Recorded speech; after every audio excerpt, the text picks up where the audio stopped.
So they got SEC meetings out there in Destin, Florida. Had a really fun segment this morning with Andy Staples on 3, talking about what it's like out there, what they're talking about. And it sort of got me thinking about, what is that dynamic in those rooms? Like, it takes me back to every group chat I've been in when I was in high school as well. It takes me back to those emotions. Like, there's a lot of new people, a lot of new head coaches in this conference. Steve Sarkisian, Brent Venables, not new to their school, new to the conference.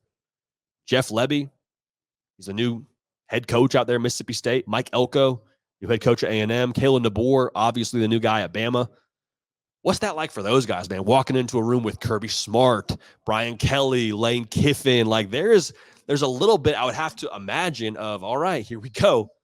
All right, these are, I'm sure a lot of them already know each other, but I'm just going to say this, going back to this frame of mind of you walk into the lunchroom your first day of high school, get a first impression once, and you also get to pick that first lunch table once. So I'm curious how they're all mingling and how that's working out. If you're Kalen DeBoer, I think he's honestly probably one of the most normal head coaches we've ever talked to, in the sense of, like, just nice, great social skills, great guy. Not to throw shade at any other head coach that we've been able to talk to, but I just think he's going to probably get along more than fine. Very personable, as is, I would have to imagine, the Jeff Lebby and a Brent Venables. Haven't talked to Steve Sarkisian, but when you walk into the room after already making the college football playoff, I think your clout probably helps you a little bit there if it didn't already. But regardless, just wondering how that's all going. What's the dynamic as they make some new friends and start to mingle? The elephant in the room, though, like Billy Napier and Kirby Smart.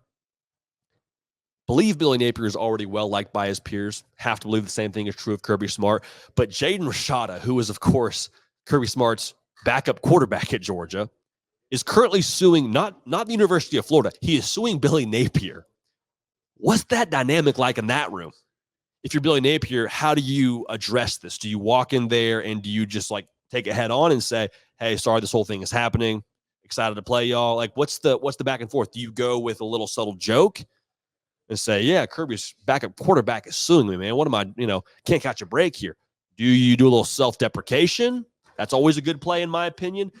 Handling that, I would hope that gets handled the first couple of days of the meetings. Would hope that happens sooner rather than later, because that's got to be a little bit of an awkward tension of sorts.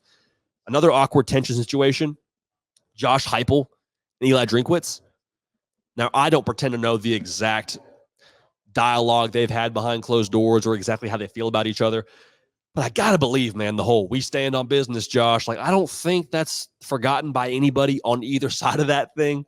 And I'm not even just saying between those two individuals. I'm talking about if you're sitting at a seat next to either of those guys, or you're at the dinner table with either of those guys, like, how awkward is that? Is that addressed? What's that like? What are those discussions like? But going back to the whole vacation vibe, it kind of got me thinking, okay, who would I most like to hang out with if I were in this room? If something happened that was wildly unforeseen and I became an SEC head coach, tell you what, man, Sam Pittman right now, with the way that his career has gone and the way that he is currently in a spot at Arkansas, that I think he's probably saying YOLO. Like, he's like, hey, we're coming either way. I'm playing, for keeps this year. I understand the pressure around my job. I think he's probably just low stress, low pressure.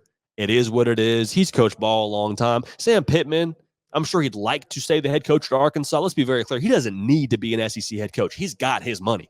He also could go anywhere tomorrow and be an offensive line coach, I have to believe. So Sam Pittman, I think, would just be a phenomenal breath of fresh air in a room like that and be a lot of fun to hang out with. Person I'd most like to sit next to during those meetings, though, it's not even close. It's Lane Kiffin. Like, Lane Kiffin, if he's anything at all in person, like he is on Twitter, he's leaning over and giving a little, hey, did you, like, he's just throwing a little, like, shade at whoever's presenting, probably saying something hilarious under his breath. In that situation where, like, they finish presenting and you look like the jerk that's laughing at that presenter when really it was Lane sitting right next to you who said something hilarious under his breath that only you heard. So it is what it is. I see Bradley in the comment section saying, JD dreaming about vacations with coaches. It's definitely getting into those dog days of the offseason. Hey, man, during the season, I dream about this too, just so we're on the same page. But regardless, dynamic in Destin's got to be a fun one. Getting closer and closer to the season, though. When these meetings happen, it means, hey, media days around the corner, college football season around the corner. But just a little peek into the way that we're viewing this whole thing. and could do a whole other segment on the group chat they got. So maybe that's in the future. But yeah, a lot to discuss, a lot of fun things to riff about when it comes to the meetings out there in Destin currently.